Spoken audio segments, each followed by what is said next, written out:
somos participantes do programa Estágio de Participação e temos como tema dessa edição o orçamento público. Em nossa missão, nós entrevistamos dois deputados, Bruno Covas, do PSDB, da Frente para Investimento Federal na Educação, e Chico Alencar, do PSOL, da Frente Parlamentar Mista da Educação. Olá, gente, somos do Estágio de Participação. Hoje a gente está aqui com o deputado Bruno Covas, do PSDB, e para fazer algumas perguntas a respeito do tema do estágio em dezembro, que é o tema orçamento público. Então, a primeira pergunta que a gente queria fazer ao deputado é em relação à PEC 55, do teto de gastos, se o senhor é favorável, contra, qual o posicionamento do senhor a respeito? Bom, a PEC 55, Pedro, já passou aqui pela Câmara dos Deputados, na época era a PEC 241, quando chegou agora ao Senado ela recebeu uma outra numeração. Ela estabelece um limite de crescimento de gastos públicos. Eu votei favorável à PEC 241, tanto em primeira quanto em segunda votação, porque eu acho essencial que a gente possa começar a arrumar a casa, botar as contas em dia para o país voltar a crescer. Acho que a PEC é uma saída inteligente, porque joga para o médio e longo prazo a necessidade de reduzir o aumento da máquina pública e antecipa a recuperação da credibilidade que o país precisa ter com o mercado, tanto interno quanto internacional, para os investimentos voltarem a acontecer no país. Eu vou fazer mais uma pergunta para o senhor. Deputado, o senhor participa da Frente Parlamentar. Eu queria saber como que a aprovação da PEC influenciaria nos investimentos na educação. Olha, Marcelo, boa pergunta. Eu acho que nada pior para a educação, quanto para a saúde, para o transporte, do que o país quebrar. O déficit ano passado chegou a 600 bilhões de reais. A relação dívida-PIB deve chegar no ano que vem a 80%. Significa que se a gente vender o país, a gente paga a nossa dívida toda e sobra apenas 20%. Daqui a pouco nós vamos chegar numa situação em que a relação dívida-PIB é além dos 100%. Isso significa quebradeira geral, porque todo ano o país tem que pegar empréstimo para conseguir pagar suas contas. E ninguém vai querer emprestar para um país que não tem condições de pagar sua dívida. Então, nada melhor para a educação, para a saúde, para a segurança, para a mobilidade, do que as contas em dia. É isso que vai recuperar o país. E aí vai ter, todo ano, uma discussão. Olha, nós temos um limite de teto de gasto. O que é mais primordial? É o recurso para a comunicação ou é o recurso para a saúde? É o recurso para a mobilidade ou para a educação? Quer dizer, haverá uma discussão dentro da casa, dentro do parlamento, para onde que vai esse recurso. E é claro, o primordial é a educação e saúde, que são as grandes reivindicações da população. Obrigado. Muito obrigado, deputado, por participar. Obrigado. Obrigado. Bom dia, estamos aqui com o deputado Chico Alencar, do PSOL, pelo Estágio de Participação, e nós vamos agora entrevistá-lo com o tema de orçamento público. Deputado Chico, bom dia. Eu gostaria de perguntá-lo, primeiramente, em quais frentes parlamentares o senhor atua e como essas frentes estão sendo afetadas pelo debate atual de orçamento público e pelo trabalho da Comissão de Orçamento Público. Bom, em primeiro lugar, as frentes parlamentares aqui são inúmeras, tem mais de 100 em funcionamento. Eu participo ou endossei a criação de umas 30, em geral ligada à defesa dos povos indígenas, à educação, à municipalização, à descentralização da gestão, ao combate à corrupção, à transparência nos governos, enfim, tem um conjunto de questões, de temas que, na verdade, não são priorizados na feitura do orçamento. A lei orçamentária, que todas as casas legislativas, por exemplo, a Câmara Distrital de Brasília, as câmaras municipais de cada um dos 5.567 municípios do Brasil, as assembleias legislativas dos outros 26 estados, o Congresso Nacional, as leis orçamentárias são as mais importantes, porque a gente estabelece a expectativa de receitas e fixa despesas, prevê despesas para o ano seguinte. Só que isso, em geral, é uma peça de ficção.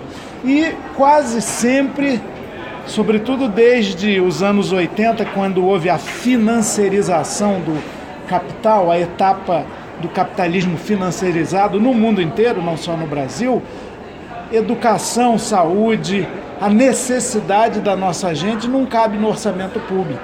O pessoal sacrifica tudo para garantir aquilo que eu chamo de cláusula pétrea injusta, que é o pagamento de juros, amortização, serviços da dívida pública, da dívida financeira. Consomem a cada ano mais de 40% do orçamento do Brasil, por exemplo.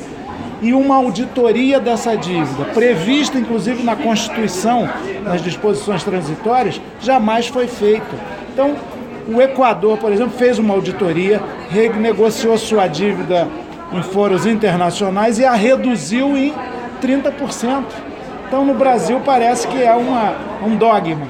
Um banco não se mexe. E olha, todo ano, mesmo em meio à crise, pode ver lá, as empresas que mais lucram, que não vivem a crise, são as instituições do capital financeiro, as instituições bancárias privadas. Belíssima resposta.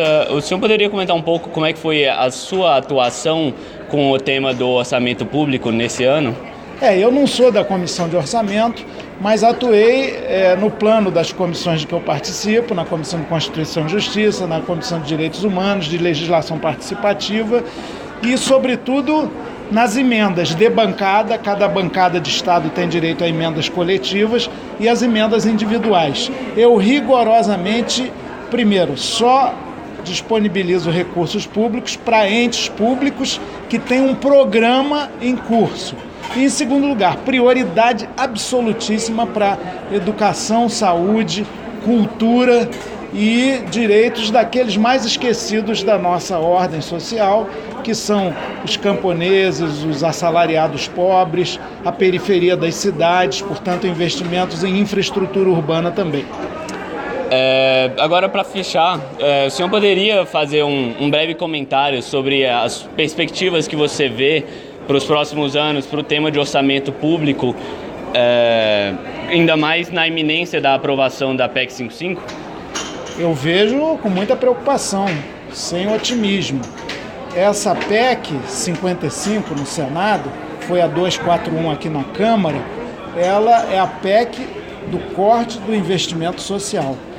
Ela tem como fundamento a visão de Estado mínimo e privatismo máximo, ou seja, só as grandes empresas é que dão o dínamo das economias.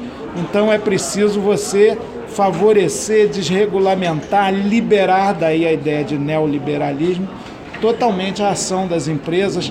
Tudo você faz com foco no Deus mercado e na atração de investimentos, e não no papel princípio de um Estado, que é garantir um mínimo de dignidade para a sua gente, para o seu povo. Quer dizer, a ideia do social, a ideia do interesse público está muito apequenada. O pior, essa PEC, que tende a ser aprovada, está em vias de ser aprovada, segundo a votação no Senado, ela vale por 20 anos. Até o FMI se surpreendeu, ele que defende essas políticas, falou, bom, mas colocar na Constituição essa política e por 20 anos, ou seja, o parlamentar que está votando nisso está se engessando pelos próximos 2 anos, e se ele pretender se recandidatar, ele está limitando a sua ação, não só dele, do Congresso, mas do próprio Executivo, e não desse governo, que é temporário, está aí balançando, não sei nem se completa até 2018, mas é um governo com características de provisório. Ele quer impor uma lei, está conseguindo com o aval do Congresso Nacional, que vai valer para os 4 outros próximos. Isso é um absurdo, é antidemocrático, sem contar a ilegitimidade de quem propõe. Eu pergunto a você, como cidadão, você ouviu o Michel Temer falou, não é golpe nenhum porque eu era o vice da Dilma, então tem que assumir se ela sair. Tudo bem, mas será que esse tipo de proposta, como da reforma da Previdência, nesses termos draconianos, foi feito na campanha? Sua Excelência, o cidadão soberano da República, foi ouvido sobre isso? Não. Então aí é que está um grande golpe na democracia brasileira. Agora, a luta faz a lei. Eu acho que a gente tem que resistir para fazer dessa vergonha uma nação e para democratizar de fato a República Brasileira, incluindo a democratização da feitura e da aplicação do orçamento. Não basta fazer um belo orçamento, você tem que fiscalizar a sua aplicação, inclusive tapar os ralos por onde ele esvai, seja na má qualidade do gasto público, seja no roubo do dinheiro público. Muito obrigado, deputado. Fantástica contribuição. Valeu, irmão. Até mais. Bom dia, estamos aqui com o deputado